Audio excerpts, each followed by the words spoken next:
revised revision of a repeated speech, which was revised and revisioned. The title of the speech is "You Gotta Laugh."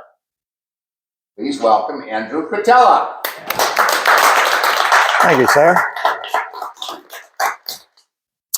I'd like to talk to you today about laughter. Now, laughter is important, it's healthy. And I'd like to start by celebrating those stupid things we do. Now, I'm talking about those annoying, upsetting, embarrassing, irritating things that when they happen, they're exacerbating. Is that the word? Exasperating. Correcting myself as I go. They're exasperating, but later on, you just gotta laugh. For instance, my friend Nelson was driving his car one day.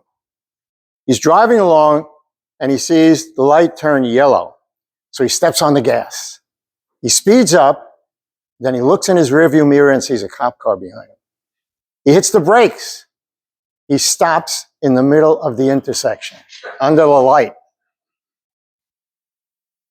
He puts the car in reverse, he backs up, and he sits there nervously with the cop car behind him, waiting for the light to change.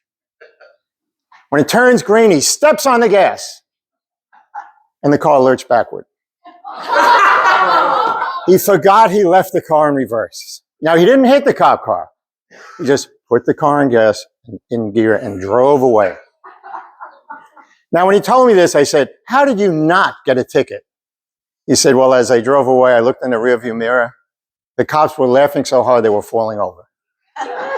So I guess sometimes doing something stupid can work out, but not all the time. Now, it may surprise you to know that I myself have done stupid things.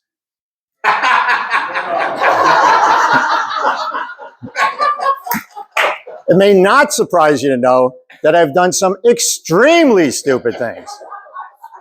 For instance, the coffee incident. See, I had a coffee machine that made 10 cups of coffee. But for some reason, we had lost or broken the 10-cup pot. But I had a 5-cup pot. Now, I'm an engineer. I filled it up full of 5 cups of water and I poured it in. I filled it up with another 5 cups and I poured it in. And then I put that pot in the machine and I turned the button on. Now, I got to tell you, for the first 5 cups, everything was fine. It was that 6th cup that started overflowing onto the counter and the floor. I knew something was wrong. How could I be so stupid? Now, I got 2 problems. One is, I can't blame anybody else. It's all me. And the other is, I have this incredible mess that I have to clean up. So I found this exasperating. But let's face it, afterwards, you just got to laugh. And I say this because laughter is healthy. It's important for our health. And I want to tell you the story of 3 unique individuals who exemplify my point. Now, the first is Robin Williams, arguably the funniest comedian of his generation. He had his own television show. He got an Academy Award. And he was a star of at least 2 amazing movies, Dead Poets Society and Good Morning Vietnam. But over time, he got more and more serious. He got depressed. He got seriously depressed. He committed suicide. He lost his sense of humor. Now, contrast that with Michael J. Fox. This is a kid, he's in his 20s. He's barely 30 years old. He's the star of 2 television shows, the star of 3 popular movies, Back to the Future 1, 2, and 3. But at the age of 29, he saw his doctor who said, "You have Parkinson's disease." Now, this is a kid who has a very physical way of expressing humor. And now he's told, you can no longer rely on your body to do what you want it to do. So in the course of a normal day, he'd break things, he'd drop things. Now, if that was, I think, most of us, people would get angry or depressed, but not him. He laughed. He thought it was hilarious. His sense of humor sustained him for the rest of his life. And this brings me to Norman Cousins. Norman Cousins was a brilliant man. He was awarded several honorary doctorate degrees. When he was 50, his doctor told him, "You have a terminal disease. This is a debilitating disease. You'll be dead in 6 months. And before then, your bones will start to fuse. So you have to decide now whether you want to be lying down or sitting up for the rest of your days."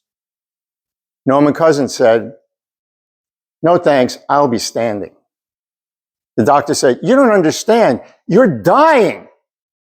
And Norman Cousins said, "No, you don't understand. I am not dying. First of all, I'm checking out of this hospital. This is no place for a sick man to get well. And I'm throwing out all those pills you gave me." The doctor said, "What are you going to do for the pain?" He said, "I have the best medicine available. Laughter." The doctor thought he was nuts. Norman Cousins watched classic comedy movies all day long. He watched the Marx Brothers all day long. Now, for those of you who don't know who the Marx Brothers are, all you need to know is they saved the man's life. Norman Cousins lived 30 more years. He lived to the age of 80. He said that 10 minutes of belly laughs gives me 2 solid hours of pain-free, peaceful sleep. Laughter is like an internal massage. And so I ask you, I urge you to find something to laugh about every day. It's not that hard. Look at kittens, look at puppies, watch children, watch adults. Watch YouTube, watch television. That's where I do all my research. But I urge you to remember that laughter is the best medicine. It's like an internal massage.